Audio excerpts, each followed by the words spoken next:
you so much for watching this video. In this video, I'll be reacting to one of the early uploads from the YouTube channel, The Game Terrorists. I'm a huge fan of their work, and I hope that you too as well. If you do like their video, please go over there and just say hi for me. Just drop by there. If you do like my video, please do consider to like, share, and subscribe, and comment down below if you have anything to share with me. Thank you so much, and let's start the video. I'm pretty sure this video came out in 2009. So yeah, it's sorry, 2012. Sorry, 2012. So it's around 9 years ago. Yeah, around there. Let's go.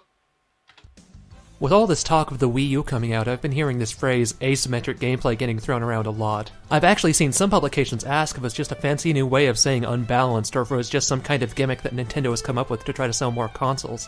I'll just answer these two questions right now. No, and no.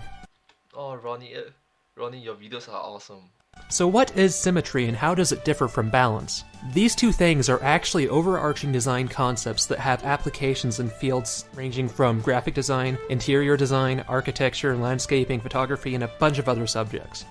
I noticed that compared to his first video that is uploaded on the YouTube channel, The Game Terrorists, the second video, which is this video, have lesser of the static noise at the back, which is nice.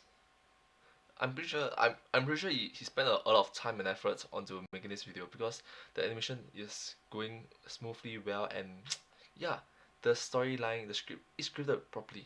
But for the sake of simplicity, we're just going to talk about game design here. So jumping right into our examples, we have Karate Champ and Super Street Fighter 4 AE. Karate Champ was a fighting game that was fairly popular once upon a time. It might seem a little lackluster today, but pre-Street Fighter 2 was the greatest thing since Nutella.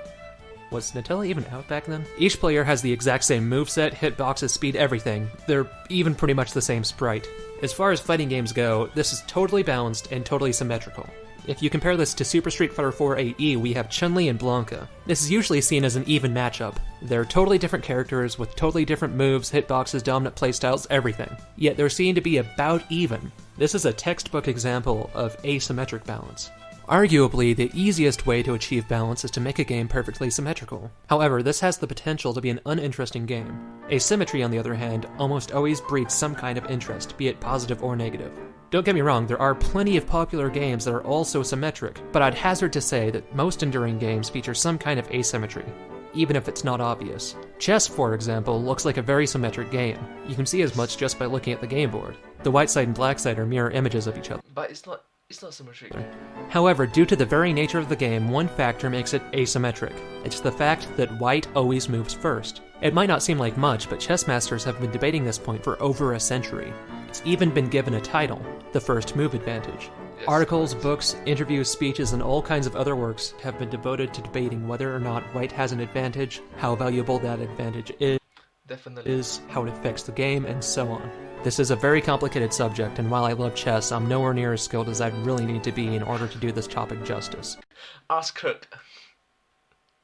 Wait, I'm sorry? It won't stop me from trying.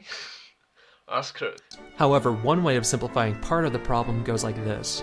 White makes the first move, so in a perfectly played game, white is always one step ahead of black. However, white has to reveal his hand first, so black actually has the chance to predict white's plan and adjust accordingly.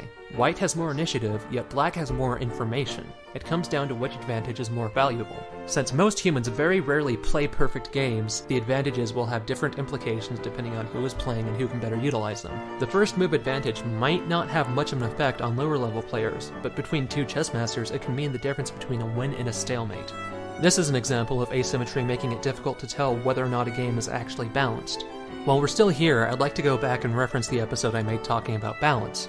I mentioned that balance is ever-changing and it affects lower-level players differently than it affects higher-level players. Yeah, for me, I'm a lower-level player in terms of playing chess if I would go out against a professional. The same can be said of symmetry. Let's jump back to Super Street Fighter 4 AE. Surely the game must be symmetrical when two players choose the exact same character. I mean, they're called mirror matches for a reason, right? Well, if you broaden the view enough, this might not be true. When a lot of people first start playing a fighting game, they can only do the quarter circle fireball motion on one side of the screen. But when they switch sides, it's like being right-handed and trying to write an essay with your left. It just doesn't happen. The act of being on one side of the screen or the other actually flips the controls, and this can give some players problems. So if two players both prefer the same side, one might have a slight advantage simply by starting out on their favorite side. There's a preference advantage. Even though the mechanics of the game are symmetrical, the players playing the game are not. This, in and of itself, is kind of a cornerstone of human competition, and it's part of the reason why so many of us enjoy watching the Olympics. Or EVO. So some of you I'm sorry, I missed that text. reason why so many of us enjoy watching the Olympics. Or Seriously, did anybody expect Infiltration to win EVO 2012? I mean, that guy came out of nowhere. Actually, I'm not so sure. EVO. So some of you are probably foaming at the mouth at this point and think that these examples are too subtle to actually count. Cammy vs. Blanca is nowhere near as asymmetric as, say, Luigi's Ghost Mansion on the Wii U. And yeah, you're right, it's not. So let me give you a few examples of really old asymmetric games, most of which predate the NES, let alone the Wii U. We have Hide and Seek, I Spy, Tag, Simon Says, Keep Away, Red Light, Green Light, Follow the Leader. You're probably noticing a pattern, in that all of these are generally seen as children's games. I'm using them because they're games that almost everybody has played and their simplicity make them easy to analyze. And also, just because they're largely played by children doesn't mean you can't pull out interesting design concepts. Oh, burn! So a huge factor of asymmetric design is giving players different roles that have different strengths and weaknesses. In Hide and Seek, you have hiders and you have the seeker. In I Spy, you have the spyer and the guessers. In Simon Says, you have Simon and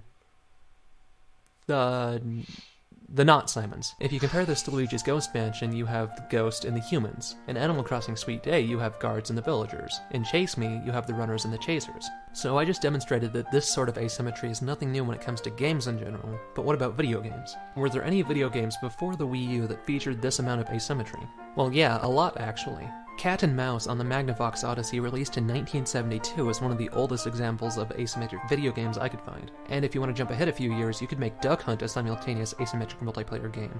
You do this by plugging an NES controller into the second port, and you control a duck while player 1 tries to shoot you with their zapper. Asymmetry in video If you take nothing else away from this video, let you know that Duck Hunt is a two-player game.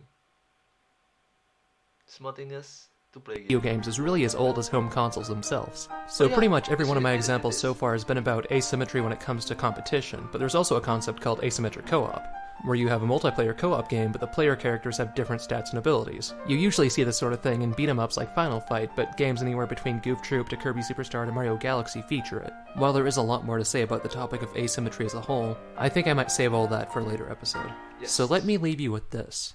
Asymmetric game design is nothing new. It's not a synonym for unbalanced.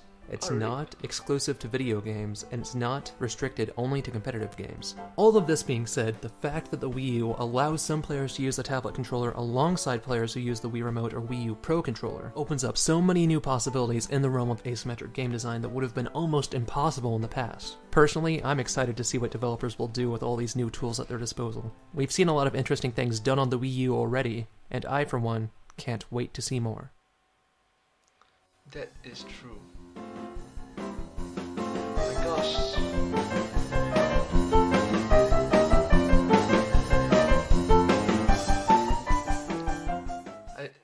Sorry, special things. Special thanks to Matthew Patrick MadPat and his subscribers for the honest feedback and advice. Well, I miss you.